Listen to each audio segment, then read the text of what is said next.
席慕容他在丹麦待了半年左右，帮丹麦画了一些东西出来，写的东西出来。那我特别要讲一下，丹麦不丹讲说是不丹这个国家，你要去不丹做旅游的话，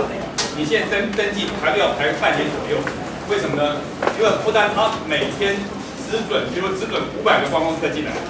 好，它有名额限制的，它不希望你太多人把它污染到那个国家。而观光客到不丹又不能自由行，你到那边要他当地向导带你去玩，他有很多路线，有几十条路线，看你要选哪条路线，哦，他向导会带你，2个人就成团，有2个人的话，他向导就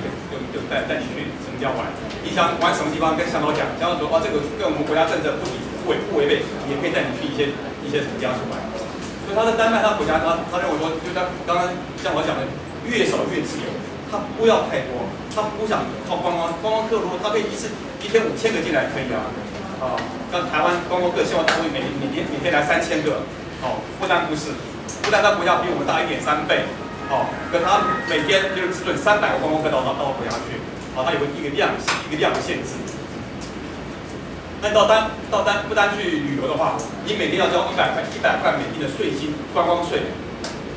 你去那边可以住很便宜的那个民宿啦，很便宜的那个接待家庭啊，那个就很便宜。可是每天都要交100块钱的观光税，那你可以住那5星级饭店，它不但有5星级饭店，就外国那希尔顿啊什么的这些饭店跟他国家签约这样盖的，可是他不丹的人民好像不准去住那种饭店，观光可以住。那你在希尔顿饭店住一晚上花了500块美金之外，那你还要交100块钱的观光税，那说明100块观光税已经包含那种500块里面了，他就会把你交了。所以从那不丹那里很多政策，说你刚刚看到我画那里画很多红线，它里面很多政策真的非常有哲理的一些做法。那国家一些政策真的很值得我们参考，尤其很值得那个原住民部落，这是大水灾，这是原住民部落，所以我这个书我会带一些去给那个部落，每个部落来1本这个书，所以你们部落重建要不像不丹有些地方是值得我们学习的，你像。那个雾台为什么那个混得这么厉害？就因为他们想赚更多钱，把那个地啊，可以把地推得更大，做挡土墙，结果雨来啪，这个就崩下去。如果他不把地弄那么大，不弄挡土墙，说不定灾情不会那么严重。那像不丹，他们说他们绝对不动土，他们盖什么房子，他们绝对不动那个土表。因为它里面也说，他们国家的那个土质跟我们的那个雾台乡一样，土质很脆弱，很容易山崩的，所以他们在盖房子盖什么，他都盖小小的，不要盖太大的。然后它里面要提到一点，如果你在乡村盖房子，它的木材就像烟酒公卖局，它木材是国家统一买，你要盖房子，它不用钢筋水泥，它就用木材。你要买木材跟政府买。如果你在乡下地方盖房子，木材政府会卖得很便宜，比如只卖你5000块钱，你盖这个房子需要木材，卖你5000块。可是你在乡下地方，你要盖第2栋房子，对不起，那个木材就要卖你2万块，就一样多的木材。当你盖第1栋房子的时候，政府卖你5000块，你盖第2栋房子，他认为你不需要第二栋房子，第2栋房子就是奢华了，你就要付2000块，你付得起2000块买木材，你才盖第2栋房子。那在都市盖房子那同样多的木材可能说不定要花5万块，就更贵。那像台湾来讲，除了运费不同而已，那木材价格是全国统一的，跟那边不是，那边木材。你要买房子，看你在都市盖还是在乡村盖，你盖第1栋还是盖第2栋，价格都不一样，很多这些政策都很值得我们去借鉴的。那我们谈回来，他那个席慕容他在那边待了半年左右之后，他要临走前，那负责这个业务的是4皇后，那个国王娶了4个皇后还是3个皇后，或4个还是3个，而这4个还是3个皇后是亲姐妹哦。他们3个和4个亲姐妹嫁给国王，那这个接待席慕容做这个画这个东西写的东西的工作是由最强的皇后，把4皇后负责这个业务，所以那他有派向导带他去玩，帮他做翻译工作。但是这个向导就跟席慕容说你再过几天要回台湾了，那我们小皇后说要请你吃一顿饭感谢你。然后席慕容就要吃御宴国宴了，盛装打扮去，结果一看皇宫就个小矮房，1层楼的小矮房。席慕容说：“我住的房子还是5、6层的那种，很舒服。那个皇宫怎么还没我住的房子来得好？你可以看那国王多么简朴。那去那边吃御宴了。那个御宴是什么东西呢？一人一碗大卤面，两人大卤面什么都没有，就一人一碗面。好，那形容说一人一碗面，也许还有几盘酱，那个辣椒，因为不丹辣椒很有名，它腌的辣椒什么辣椒很有名。除了一人一碗面之外，说不定还有3盘5盘那个辣椒酱菜也不一定。那形容就没有提到，有没有我也不敢断定，也许有，也许没有。哦，就算有的话，形容认为那不是菜，哦，不是炒的菜，而是小盘辣椒。也许没有，也许有，不知道。反正新闻文章里面只说他骑了半天面，原来就一人一碗面，别的没有，不是满汉全席。那吃完饭之后，他跟小皇后喝茶聊天的时候，那小皇后就拜托新荣说：“我看你画的画得很棒，你很会画画，有件事情我麻烦你们帮我个忙。”他什么事情？那小皇后就拿了一张大概也就这么大张一张照片，就跟皇帝2个国王合照的一张照片，他说我看到电影上看你们西方人，你们那边人，台湾的人都是那个你们的结婚都有那个沙龙照放大很多张，而都挂在那个床铺上面挂一张，对不对？所以我也想挂一张那个大照片在床铺上。可是皇帝不准我加戏，他认为这样太奢华了，他只准我照这么一张照片。而且皇帝还跟我讲说，就你有哦，你姐姐都没有哦。他说我这个还是跟皇帝撒娇，我年轻，我漂亮，所以我撒娇5、6年，终于皇帝被我弄得很烦了，才偷偷跟我照这么一张照片。这照片的国王特别叫他说，这张照片要藏起来，不要被你姐姐看到哦。被你姐姐看到的话，我就不好做人了。那搞不好国王很狡诈，他说每个皇后都照我一张，都叫他们藏起来，不要被他看到，也有这个可能性。反正他这张小的，他要放大一张，挂在床头上，国王不准。国王说，一来这样太奢华了，一来你挂在床头上，万一哪天你姐姐到你房间看到你姐姐要照怎么办？他不准他画，不准他放大。那他那个小皇后说，可是这个有模糊地带因为当初国王说不准我放大，没有说不准我画，所以能不能麻烦你把这张照片给我带回台湾去？你照这个给我画一张这么大张的。寄来给我，我就可以挂在墙上。那席慕容就回来了。那席慕容写这篇文章大概是7、8年前写的这篇文章。那席慕容说他写这篇文章的时候，他离开不丹回来已经好几个月了，大概已经3、4个月了。他每次拿着照片要帮他画的时候就画不下手。为什么画不下手呢？那席慕容说我们台湾是1夫1妻制那我看这个照片就觉得怪怪的。这个国王有4个太太我看这个结婚不像结婚照，因为这个国王只属于你1/4属于你，另外3/4属于你的3个姐姐的。我就看这个照片不像结婚照，不像那沙龙照，我就画不下手。说不定是他现在已经画寄给他，也不知道。反正在7、8年前，新荣写这篇文章的时候，还没有帮他画，还没有寄给他。从这个地方你可以看到他们的国王结古到什么程度了。那刚刚留学生899会我刚刚讲过了那我们看第8个，丹麦的结果大众事件。丹麦刚刚我也讲，丹麦是全世界最快的国家。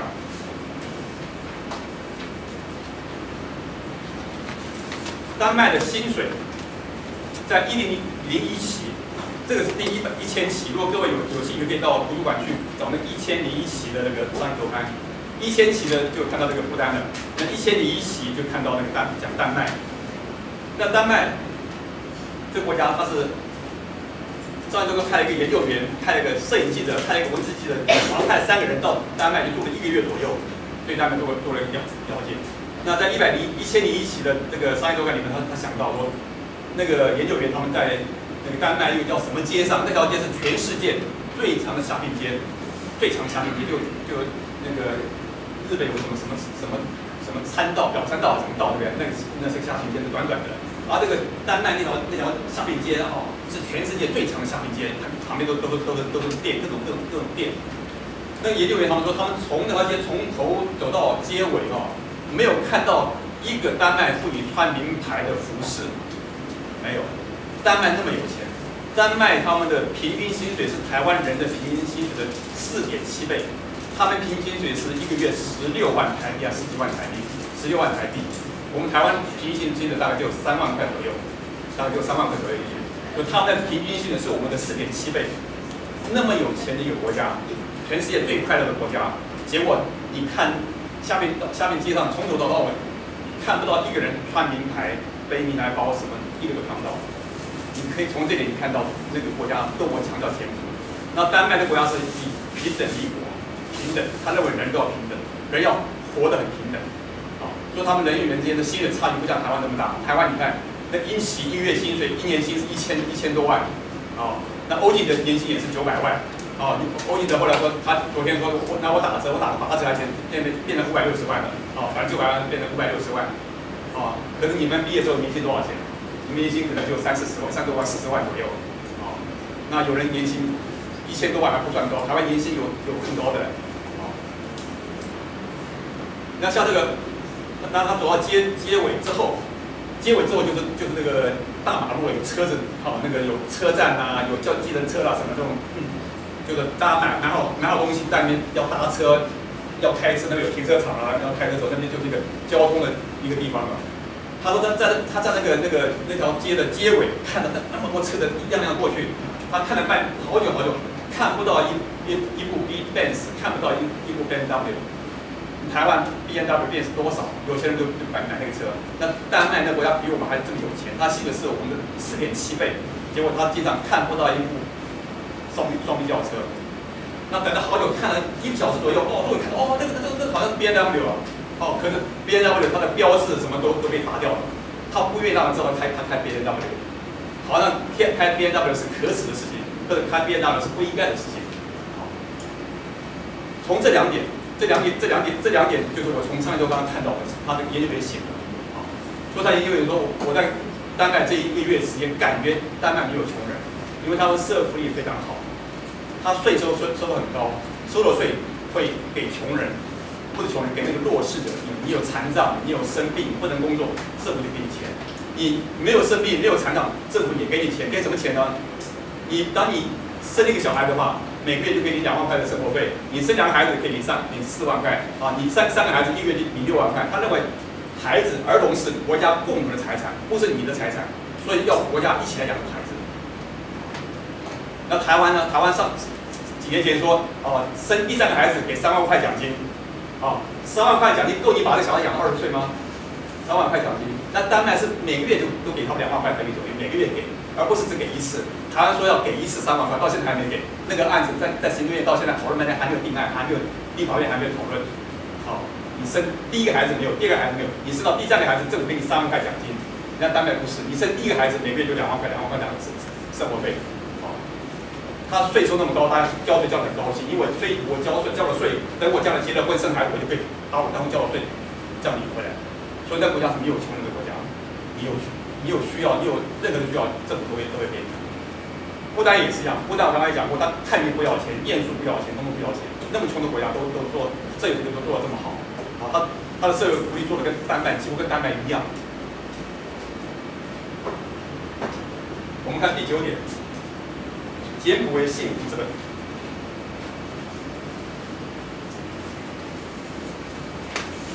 台湾离婚率已经超过1/3了，每100对夫妻结婚，大概有35对以上会离婚。那你去看这些离婚的夫妻，当然你去看那个一些八卦新闻，那些演艺人员嫁给豪门啊等等的，少数像凤飞飞啦、林青霞啦，少数白嘉莉啦，少数几个人是婚姻蛮幸福的。可这嫁进豪门的演艺人员里面，有1半以上都是离婚啦，什么反正都是婚姻不太幸福的。那为什么呢？你看那些人不太幸福的人，你去仔细了解，他们生活都过得蛮奢华。你生活过得奢华的话，你的婚姻比较容易不幸福。如果你生活过得很简朴，各位，如果将来你们毕业之后，你结婚之后，你们夫妇2个人都上班，一个人1个月赚3万，一个人1个月赚4万，你赚7万块钱。那赚7万块钱的话，如果你过得很简朴的话，你每个月都有剩钱，会剩钱，你慢慢可以储蓄起来，甚至可以拿钱去帮助穷人，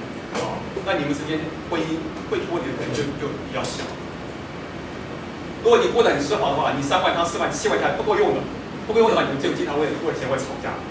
将来你们婚姻就出问题，甚至离婚都有可能。所以简朴的人的话，婚姻会在统计学上来讲，应该会比较幸福一点。那像我从大学时代参加复工，参加很投入。那些我们100个参加服务工作的里面，大概就10个人是参加比较投入，另外90个都参加就跑掉了啊。那90个我们就没有联络了。那这10个左右我们毕业之后还偶尔会有联络。那这10个比较偶尔有联络、服务多的比较投入一点的人啊，就很少听说有人离婚的，也很少听说有人婚姻不幸，很少，有是有非常少。哦，绝对不是就是1/3，可能1/30都不到。就我们的，所以各位，如果你懂得来上这服务课程，而且你悟，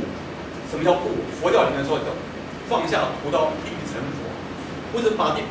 屠刀一放下你就变佛了。那个刀放下是要悟的，开悟的放下，开悟，更台湾话叫觉悟了，要悟的放下，而不是随便放，随便放下成不了佛。你觉悟，什么叫觉悟？觉悟就是说这个道理，我觉得对的。我要终身奉行它，这才叫觉悟。哦，你觉得这道理很好，不够，道理很好，而且我要奉行它，那才叫觉悟，那叫悟。那这个我在921 10年前左右，我在921再去待了2年，当2年志工。那时候成功岭那时候要做的大专替代役，但你们男生毕业之后，有人可能要去做替代役。那替代役的前两届，他们找我去演讲，因为我当时我写了这么厚的400多页的福利这本书，然后他们就叫我去讲福利艺术，啊，因为替代役的他们不拿枪打仗，他们就要到各个机构去做服务工作。那等我去的时候，那个接待我的小姐就说啊，你这个题目福利艺术很硬呢，你讲的福利艺术里面哈，那底下听讲的那个大专训练的受训的那些替代役的役男有大概将近2000人，1800多，将近2000人在大礼堂里面。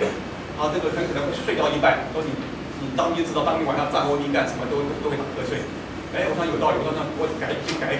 就临时就我要把题目改叫从服务到幸福艺术，就服务跟幸福有什么关系？啊，那服务跟幸福有什么关系呢？那我就跟讲说，你看您在座各位，有医学院毕业的，医学院毕业，如果你不需要当这1年10个月的替代役的话，你先到医院去当住院医师也好，做什么实习医师也好，你1个月薪水3万5万左右，好，那你在这边当兵的话，1个月就是3000、5000左右，哦，差10倍，就你的薪水差10倍左右，好，如果你做的很难过，很不心甘情愿，好，你也不会少当1天的兵。如果你做的很愉快，很心甘情愿，就师傅都会讲，我花一走赶满修哈，那你也不会多1天的兵。那我说你做的很愉快，很甘愿，日子过得幸福的，还做的很难过，很不甘愿，日子过得幸福呢？那在想，如果你这1年10个月，你觉得就拿3、5千块钱，如果假设你分到一个医院里，军医院什么去实习的话，如果你把这些病人当做一个以客为尊的方式来好好帮他治病，好，那这1年10个月，你的医术会很进步吧？如果你这1年10个月觉得我钱挣不少，我才不给你好好看病，来了就随便给你看，随便看，那你这1年10个月就生命浪费掉了，那你医术就不会进步。那我说，医术进步的人，好的人将来钱赚得多，还医术不好的人钱赚得多。那钱多的人幸福，还是钱少的人幸福？好，将来在医院里有升迁啊，住院医师要主治医师啊，主任医师啊，要升迁。你医术好的人会比较容易升迁呢，还是医术不好的人比较容易升迁？好，哪个比较幸福？好，那我说刚刚讲的这幸福还其次，多赚点钱、升迁这些对你这一生的幸福还是其次。更重要的一点，如果你这1年10个月能够好好把握，用这1年10个月把你的服务精神磨练得更好更高，把你的爱心磨练得更好更高，还有什么好处呢？中国有句话，物以类聚，物以类聚。好，如果你这么好的话，将来毕业之后你结婚，你才比较有可能找到一个也是服务精神很高、很有爱心的人跟你结婚。好，如果你夫妇2个都很有爱心，都很有服务精神，那你们婚姻是比较幸福呢，还是你娶到一个比较没有腹肌的、比较没有爱心的太太会比较幸福呢？好，哪个比较幸福呢？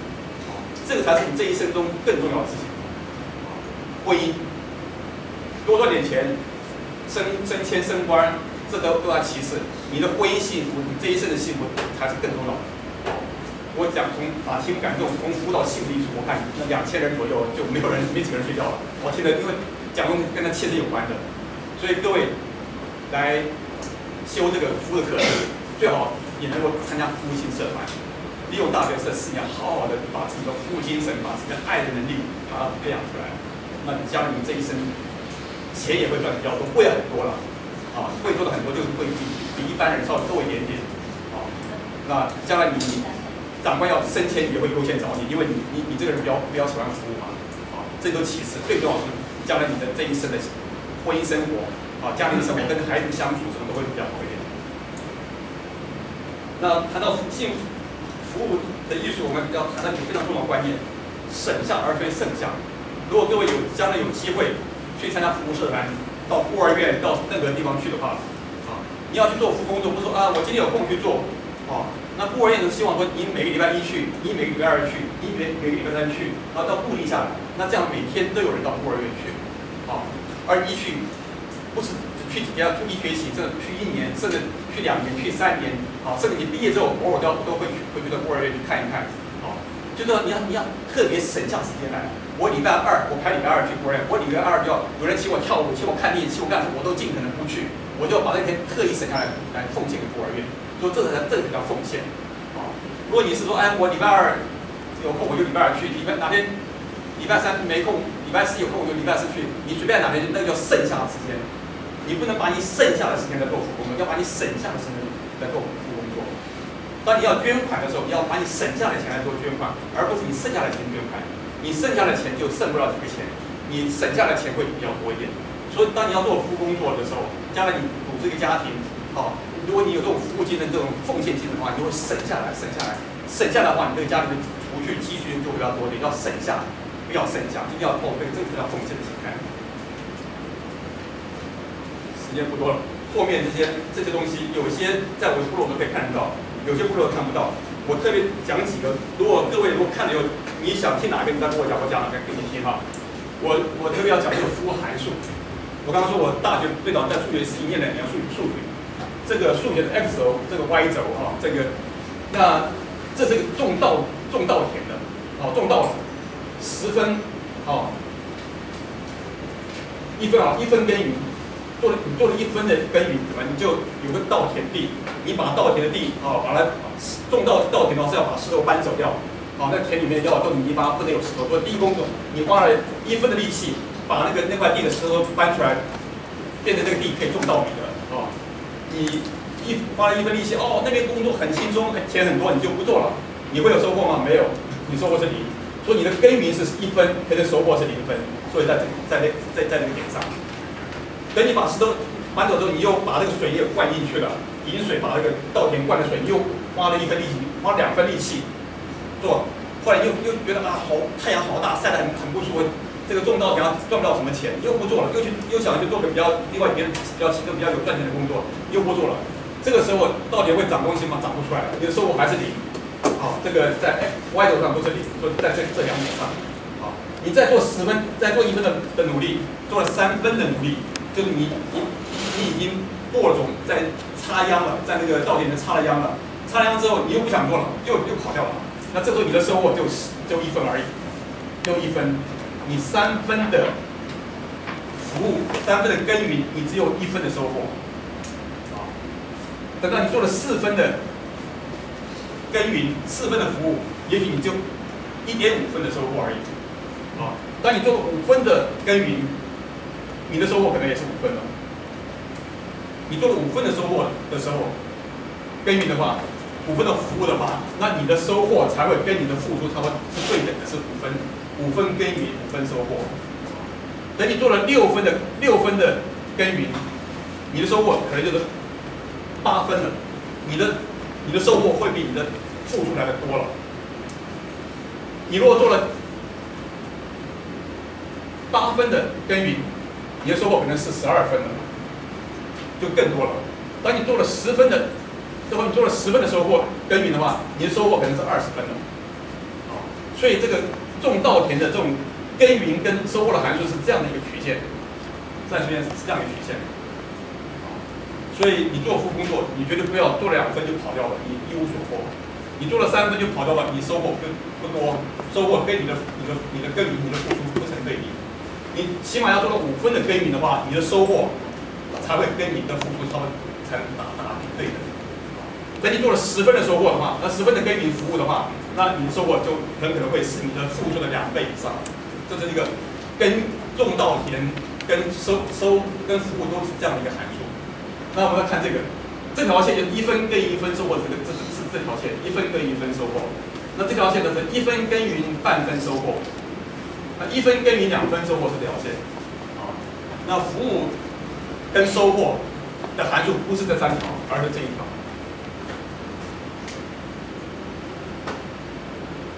我再讲一个205分的博士，到倒数第2行，2.5学分的博士。我大学数学系念了2年，后来降转念社会福利，同时辅修企业管理。像各位大学毕业可能会修到130个学分，啊，我毕业是205学分。我修了很多课，外交系的课我也修，新闻系的课我也去修，我修新闻学，我了解新闻什么样子，啊。那个什么法律系的课我也去修点，我修了很多系的课啊。每年我注册的时候都注了一半，不准注册了，因为不准超修学分。那学校的老师很喜欢我，因为我很喜欢做副工作，我也按老师常常去做副工作，学校老师很喜欢我。那他说哎，你去找一个10人签名，说你的学生很用功，特别喜欢读书啊。只要你10人签名的话，你可以多修3个学分。哦，每次注册注一半，我就还找10人签名，签了名之后我就可以多修3个学分。啊，所以我毕业的时候就205个学生毕业。所以我开玩笑说，我这才是博士啊，懂得很多啊。那现在一般那个像你们学校很多老师博士嘛哈，像李远哲，很有诺贝尔奖那个李远哲博士，他应该不叫博士，他应该叫专士，他专精士和专，他专门懂化学，别的他不太懂啊。所以那个 doctor 翻译成博士可能是翻译错误，不该翻译成博士，应该翻译成叫做专士，很专门的一个学者。那像我这种虽然只是学士毕业，可是我懂的东西很多，才叫博士。所以我就特别讲这点，就奉劝各位，大学的4年真的要多念点东西。哦，你看什么系的课有兴趣你就去选修，哦，甚至我物理选修最好是旁听比较好。像我205个学分是修到的，我旁听了30、40个学分是没有学分的，因为不准我修太多，我去旁听。像变态心理学啦、智商心理学啦，很多这种心理学的课我就用旁听的。啊，所以各位，我劝各位，也许不要修那么多课，啊，你多去旁听课程，啊，旁听没有压力啊，不用考试啊，对不对？听的那个在你这种没有压力、没有很轻松的情况下，你更容易听到一些东西出来。如果你有压力啊、抄笔记啊、应付考试来讲，说不定你还听得不会那么好。所以我建议各位，在学生时代多去旁听一些课程。如果你有机会去读研究所的话，哦，那读研究所的话，时间更多哦。课程更少，也回大学出来多去旁听一些课程。好，这些东西这样对你毕业之后，你将来你懂得越多，你找工作越好找。好像拿我来讲，我找工作，我可以找好多工作我都干得来。那这个情况，如果失业率什么失业潮，我就不会受到影响。如果你只懂1样2样的话，那你找工作，非常在这1、2样里面找就不容易。如果你懂10样工作，你懂20样工作，你可以做30种工作，那你失业的可能就比较小一点。有没有人想听什么？我们时间不够，只剩下5分钟、10分钟左右而已。有没有想听什么？这里面列了一大堆。